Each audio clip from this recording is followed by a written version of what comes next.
Assalamualaikum warahmatullahi wabarakatuh. Perkenalkan, nama saya Rian Cahyana dari kelas Blended Learning angkatan tahun 2019 dari Sekolah Tinggi Ilmu Ekonomi Muhammadiyah Bandung untuk mata kuliah pengantar akuntansi 2 dengan dosen pembimbing Ibu Yuniati, Sarjana Ekonomi Magister Akuntansi. Di sini saya akan sedikit menjelaskan ataupun mempresentasikan tentang persediaan barang dagang merchandise inventory. Yang dimaksud dengan persediaan adalah barang-barang yang dibeli perusahaan dengan maksud untuk dijual kembali. Persediaan barang dagang yang masih dalam proses produksi yang akan diolah lebih lanjut menjadi barang jadi kemudian dijual. Karena ada beberapa perusahaan yang mengolahnya terlebih dahulu sebelum barang yang dibeli kemudian dijual kembali. Nah, perusahaan dagang secara sistematis akan selalu menyelenggarakan catatan persediaan untuk menentukan berapa besarnya barang dagangan yang tersedia untuk dijual dan juga berapa yang terjual, sehingga semua barang dagangan yang ada bisa terkendali secara data. Dalam pencatatan persediaan barang dagang terdapat dua metode, yaitu 1. Metode atau sistem pencatatan perpetual.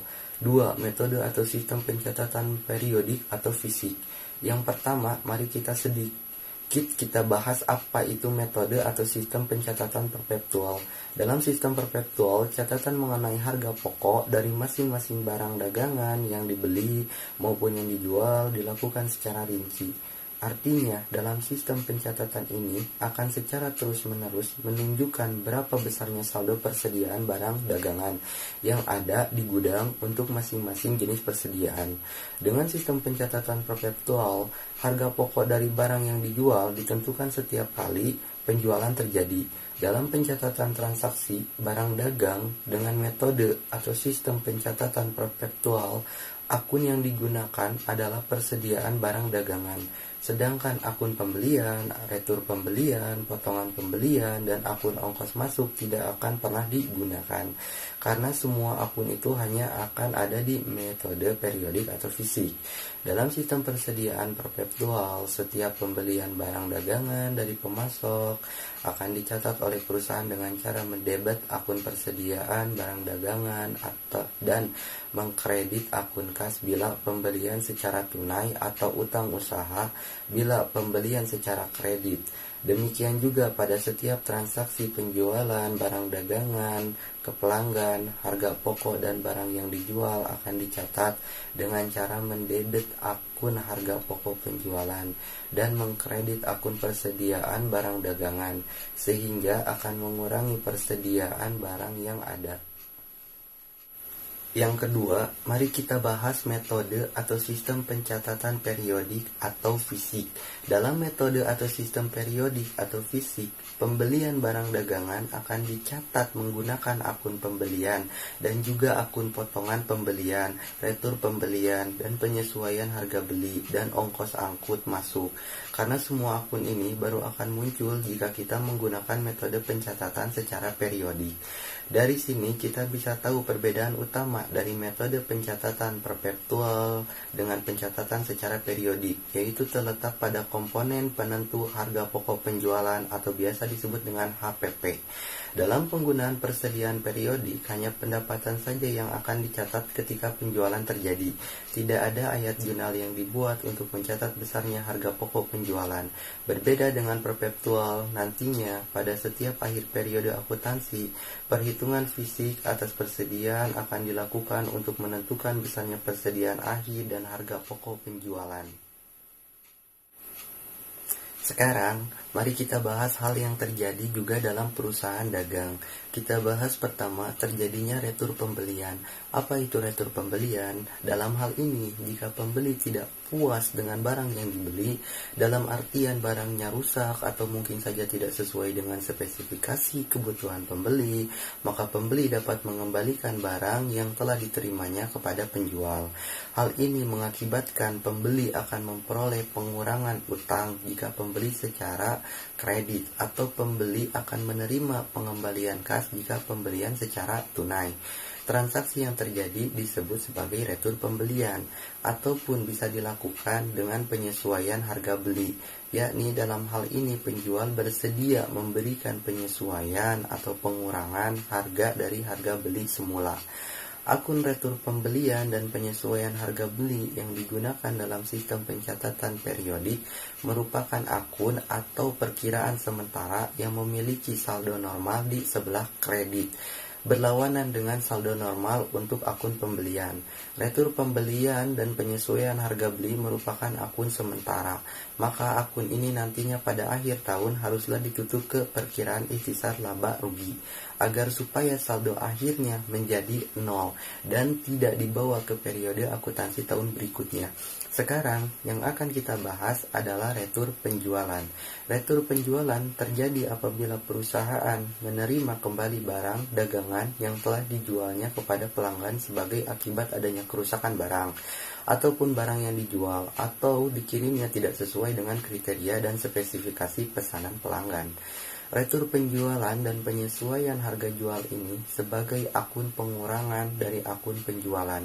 Jika akun penjualan memiliki saldo normal di sebelah kredit, maka akun retur penjualan dan penyesuaian harga jual memiliki saldo normal yang berlawanan dengan saldo normal untuk akun penjualan, yaitu di sebelah debit. Dalam hal metode penilaian persediaan barang dagangan, penentuan harga pokok persediaan sangat berpengaruh terhadap penentuan harga pokok penjualan. Ada 3 metode yang dapat digunakan dalam menghitung besarnya nilai persediaan akhir, yaitu 1. Metode FIFO first in first out, 2. Metode LIFO last in first out, 3. Metode biaya rata-rata average cost methods. Yang pertama, kita bahas metode FIFO atau first in first out. Artinya, persediaan yang pertama kali masuk harus pertama kali keluar atau dijual, di mana dengan menggunakan metode FIFO, harga pokok dari barang yang pertama kali dibeli adalah yang akan diakui pertama kali sebagai harga pokok penjualan. Dalam hal ini bukan barangnya yang pertama kali dijual, tapi melainkan lebih kepada harga pokoknya. Jika perusahaan menggunakan metode FIFO dalam menilai persediaan akhirnya dan asumsi bahwa telah terjadi peningkatan harga barang atau inflasi, maka penggunaan metode FIFO ini akan menghasilkan nilai persediaan akhir yang paling besar, harga pokok penjualan yang paling kecil, dan laba kotor serta laba bersih yang paling besar. Yang kedua, kita bahas adalah metode LIFO atau last in first out, bahwa persediaan yang terakhir masuk harus pertama kali dikeluarkan atau dijual.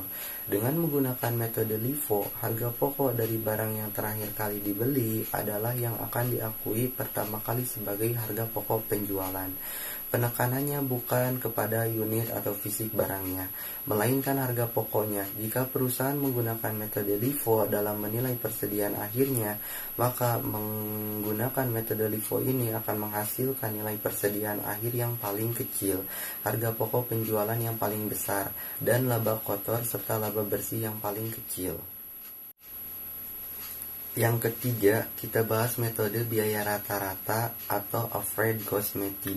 Dalam metode ini, harga pokok persediaan ditentukan atas dasar harga pokok rata-rata, di mana dengan menggunakan metode biaya rata-rata, harga perolehan per unit dari barang yang tersedia untuk dijual.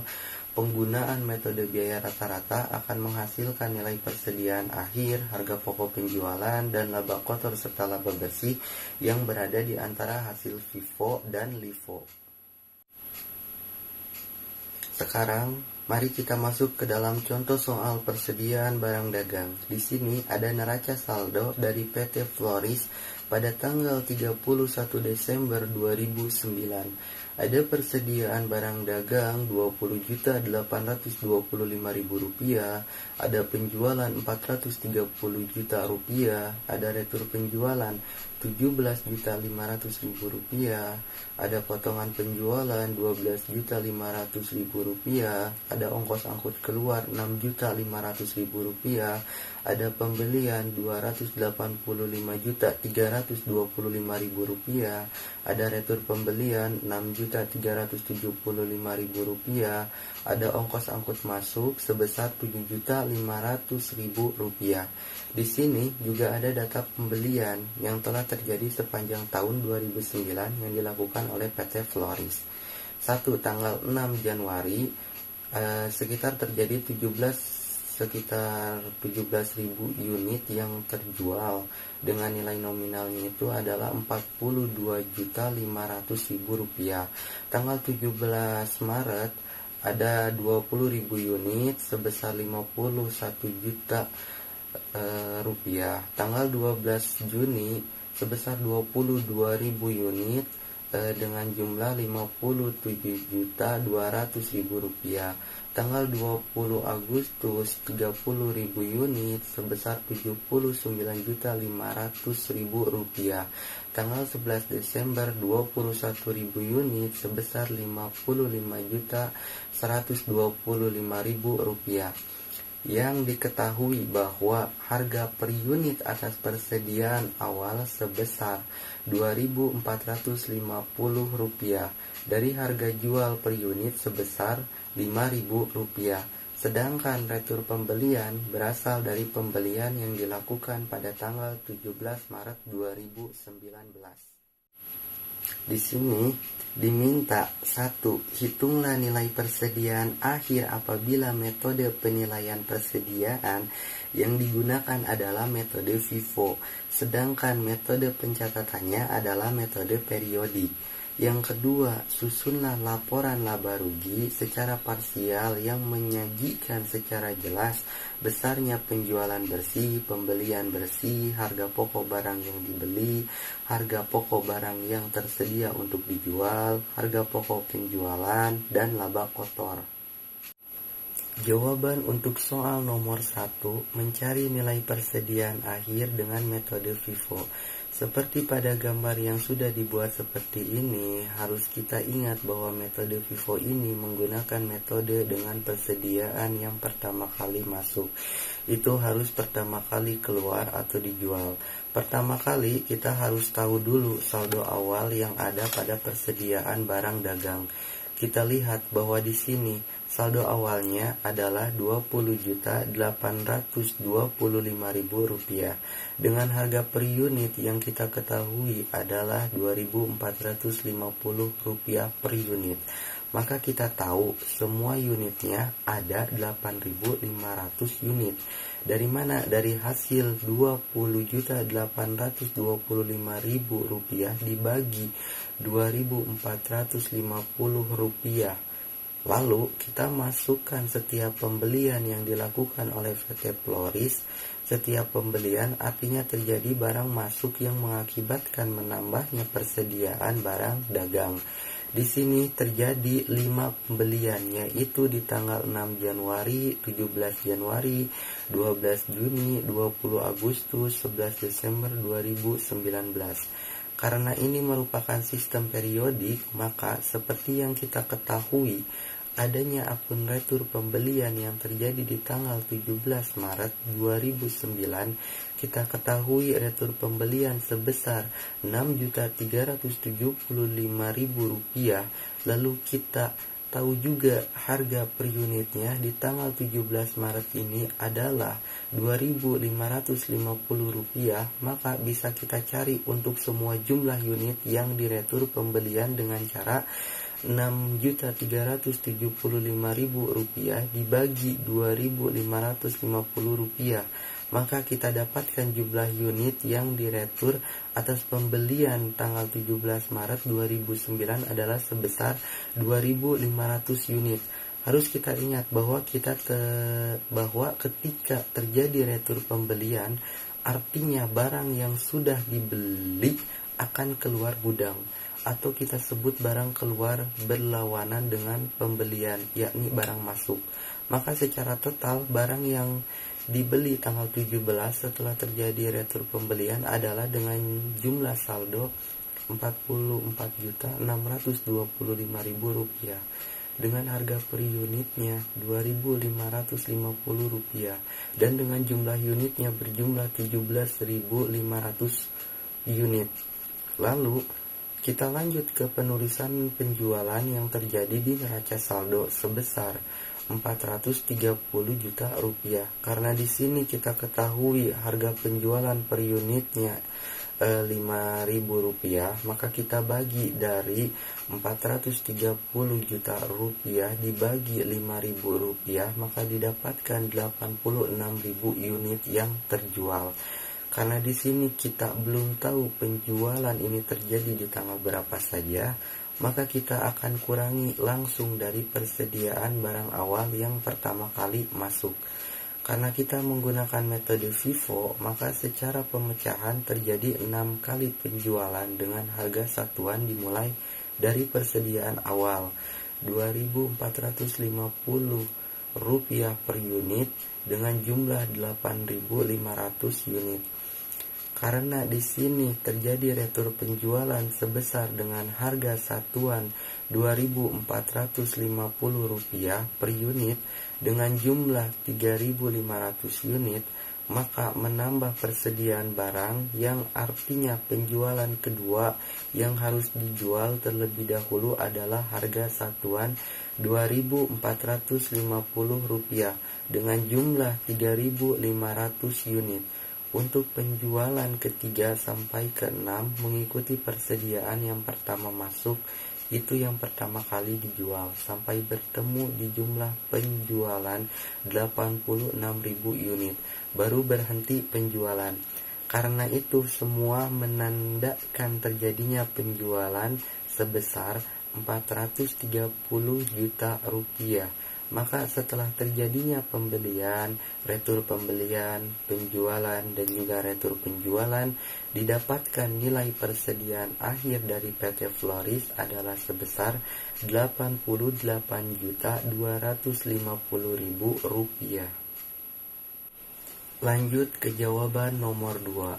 Kita diminta untuk menjawab laporan laba rugi secara parsial. Pertama yang kita cari adalah penjualan bersih. Caranya penjualan dikurangi retur penjualan dikurangi potongan penjualan. Kita tahu penjualan sebesar 430 juta rupiah dikurangi retur penjualan sebesar 17.500.000 rupiah dan dikurangi lagi dengan potongan penjualan sebesar 12.500.000 rupiah, maka didapatkan penjualan bersih sebesar 400 juta rupiah.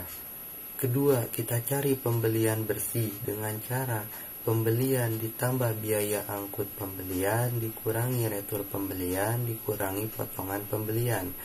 Sesuai dengan neraca saldo yang kita tahu, pembelian sebesar 285.325.000 rupiah ditambah dengan ongkos angkut masuk sebesar 7.500.000 rupiah dikurangi retur pembelian sebesar 6.375.000 rupiah, maka didapatkan pembelian bersih sebesar 286.450.000 rupiah. Ketiga, kita cari barang tersedia untuk dijual dengan cara persediaan awal ditambah pembelian bersih. Persediaan barang dagang awal sebesar 20.825.000 rupiah ditambah dengan pembelian bersih sebesar 286.450.000 rupiah, maka barang siap jualnya adalah sebesar 307.275.000 rupiah. Yang keempat, kita cari HPP, harga pokok penjualannya, dengan cara barang tersedia untuk dijual dikurangi persediaan akhir. Kita tahu barang yang untuk dijual sebesar 307.275.000 rupiah dikurangi persediaan akhirnya sebesar 88.250.000 rupiah, maka didapatkan HPP-nya ataupun harga pokok penjualannya sebesar 219.025.000 rupiah. Yang kelima, kita cari laba kotor dengan cara pendapatan, harga pokok dikurangi harga pokok penjualan.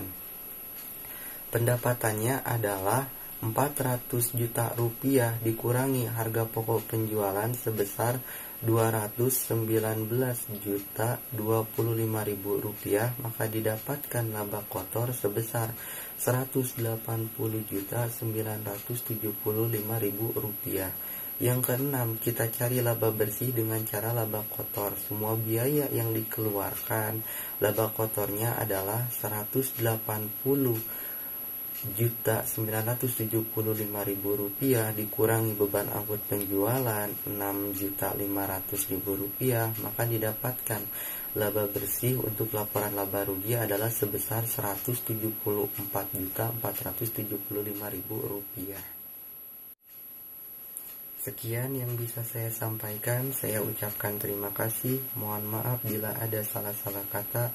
Wabillahi taufiq wal hidayah. Wassalamualaikum warahmatullahi wabarakatuh.